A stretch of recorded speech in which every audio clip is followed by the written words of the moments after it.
Doctor Sheikh से request करूंगा कि कृपया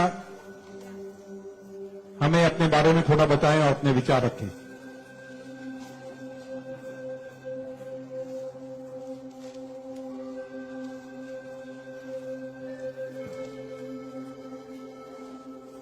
सबसे पहले तो मैं अल्लाह रब्बुल इज्जत की बहुत ज्यादा शुक्रगुजार हूँ कि उसने मुझे इतनी इज्जत दी और इस मकाम तक पहुंचाया कि मैं अपनी लाइफ के जो फैक्ट्स हैं, जो जर्नी में आपके साथ शेयर कर सकूं। मैं बहुत ज्यादा शुक्रगुजार हूँ भारत विकास परिषद की प्रेसिडेंट सुनील शाह की, और उससे ज्यादा शुक्रगुजार हूँ यहाँ पे हमारे प्यारे डॉक्टर अनिल मुरारका सर की, जिनके सपोर्ट की वजह से हम बहुत सारी जगह पे जाते हैं और लोगों को मोटिवेट करते हैं। और जितना डॉक्टर अनिल मुरारका सर एक डिसेबिलिटी को लेकर जितना कंसर्न है, उतना मैंने किसी को नहीं देखा। तो I really thankful for him for that. 2008 मैंने अपना 10th क्लियर किया था। मैंने टॉप किया था पूरे जोगेश्वरी में विथ 92.15% लेकर, और मेरा ख्वाब था कि मैं डॉक्टर बनूं और लोगों को सर्व करूं। मैं मिडिल क्लास से ताल्लुक रखती हूं। मेरे जो अब्बू हैं वो वेजिटेबल वेंडर हैं, तो हमारे घर पे बहुत फाइनेंशियली प्रॉब्लम थी। तो मेरा बस एक ख्वाब था कि मैं डॉक्टर बनूं, लोगों की हेल्प करूं, और उसके लिए मैंने साइंस में एडमिशन लिया। देन 11 साइंस जब मैंने एडमिशन लिया, मेरा कॉलेज बैंड्रा में था और मेरा घर जोगेश्वरी में। मैं रोज लोकल ट्रेन से ट्रैवल करती थी Jogeshwari to Bandra. 7 October 2008 that was the day जब मैं कॉलेज से घर वापस आ रही थी।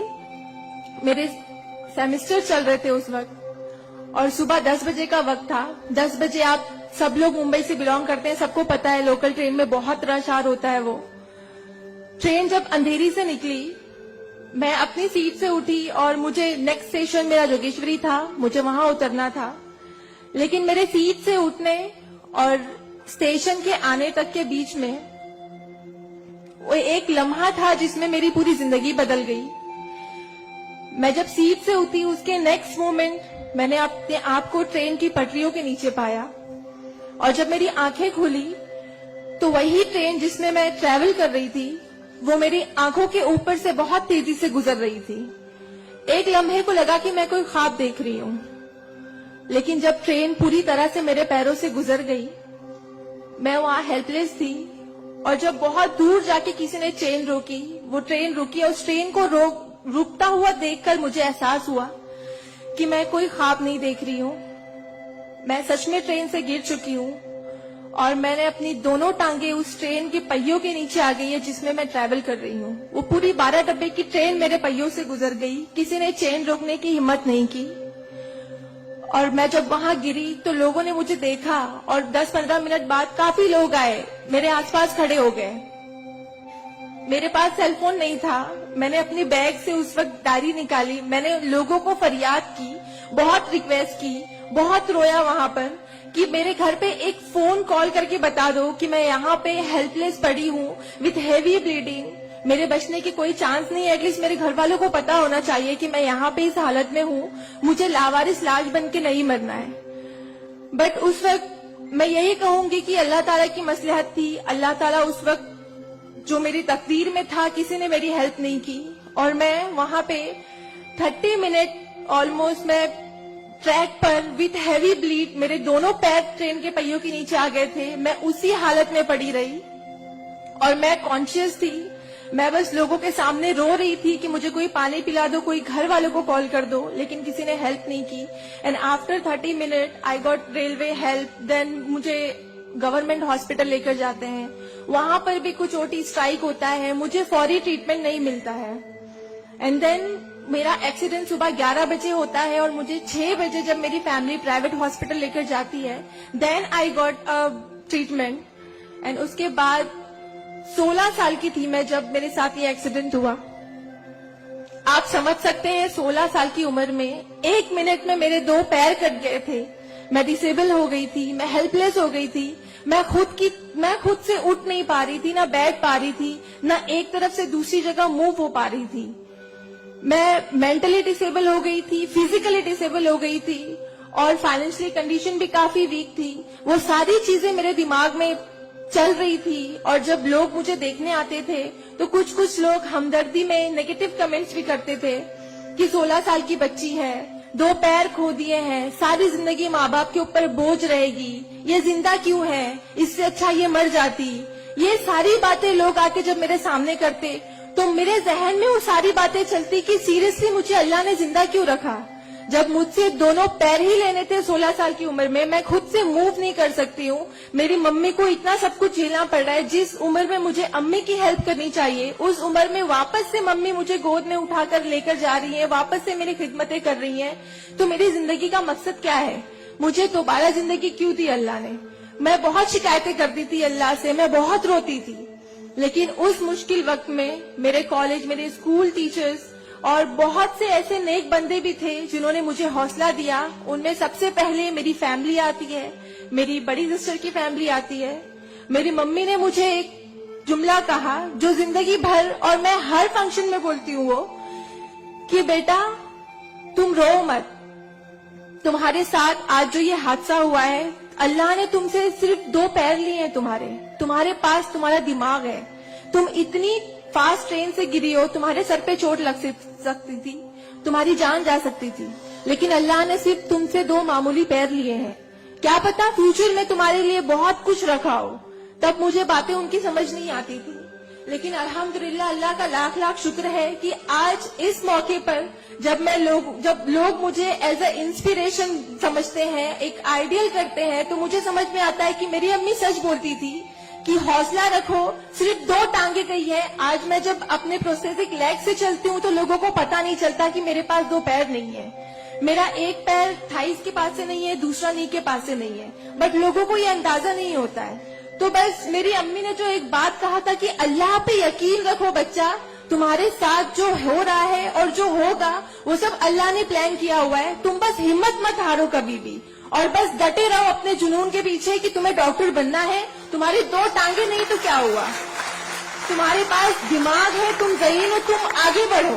और क्या पता तुम आगे लोगों को लोग तुम्हें आइडियलाइज करें इस चीज को लेके। मेरे डॉक्टर संजय कंधारिया, ऑर्थोपेडिक सर्जन, उन्होंने सबसे ज्यादा सपोर्ट किया इस बात को लेकर कि तू डॉक्टर बन। मैंने अपने जीने की उम्मीद छोड़ दी थी, डॉक्टर बनने की उम्मीद छोड़ दी थी, लेकिन जब उन्होंने मुझे बताया कि तुम डॉक्टर बन सकती हो, तुम बनो, देन मैंने प्रिपरेशन स्टार्ट की। सीईटी कॉमन एंट्रेंस टेस्ट होता है to getting in admission in medical college, मैंने वो क्रैक किया। I got 3rd rank all over Maharashtra in PH quota. And after that मुझे बहुत खुशी हुई कि मैंने 3rd रैंक क्लियर किया है। Now I got admission, I will get admission in MBBS.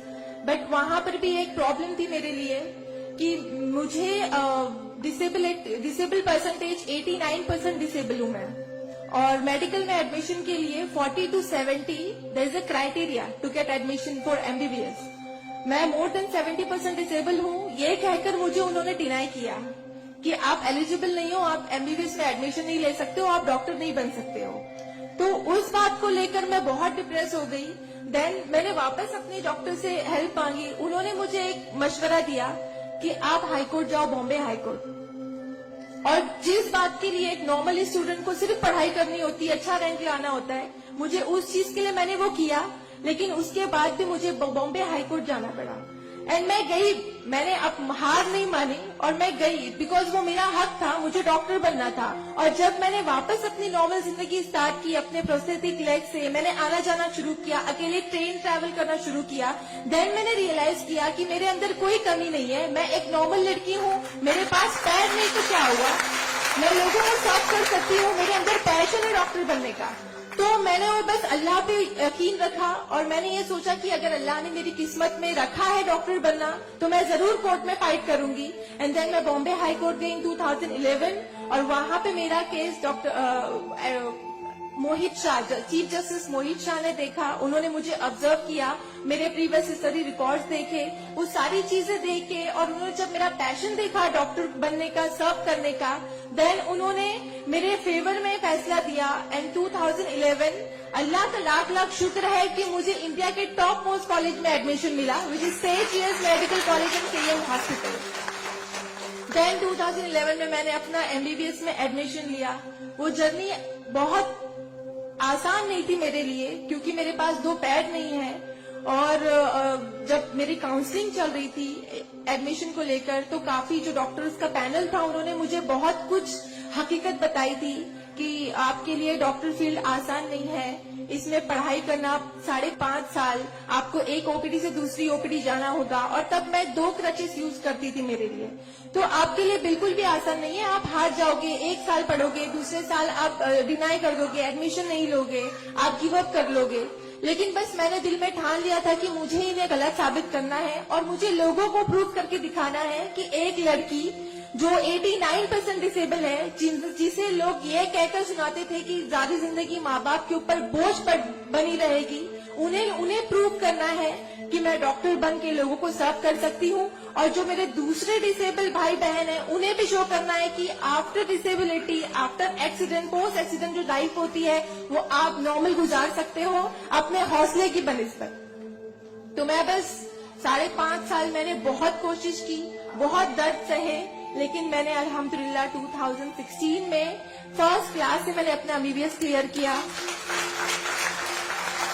और इस बात को देखते हुए मुझे बहुत खुशी होती है, इस बात को बहुत प्राउड मोमेंट था मेरे लिए कि इन 2016 ऑन वुमेन्स डे 8 मार्च मुझे बॉम्बे हाई कोर्ट में फेलिसिटेट किया गया, जो एक हिस्टोरिक मोमेंट था वहां पर कि आउटसाइड से किसी को उन्होंने फेलिसिटेट किया। देन उसके बाद मुझे काफी कॉल्स आए एज अ मोटिवेशनल स्पीकर, मुझे काफी अवार्ड्स मिले, और तब मैंने सोचा कि मेरी जर्नी सिर्फ एमबीबीएस तक नहीं है, मुझे लोगों को और प्रूव करना है कि 89% डिसेबल होके अगर मैं एमबीबीएस कर सकती हूँ, तो मुझे मेडिकल फील्ड की हायर डिग्री अचीव करनी है, which is MD, medicine in doctor in medicine. Then मैंने उसके लिए भी कॉमन एंट्रेंस टेस्ट दिया, and again I got third rank in all over Maharashtra. और यहाँ पर भी देन अगेन उन्होंने प्रॉब्लम क्रिएट की मेरे लिए।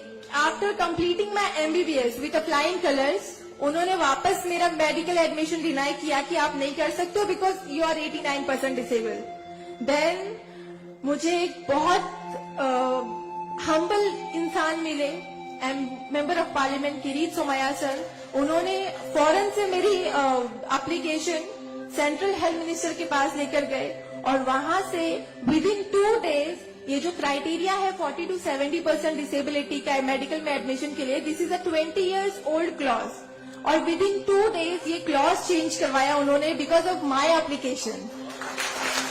वो क्लॉज चेंज होके बस ये है कि मिनिमम 40% क्राइटेरिया है, और मोर देन 70% जो भी डिसेबल हैगा they will get admission in medical field.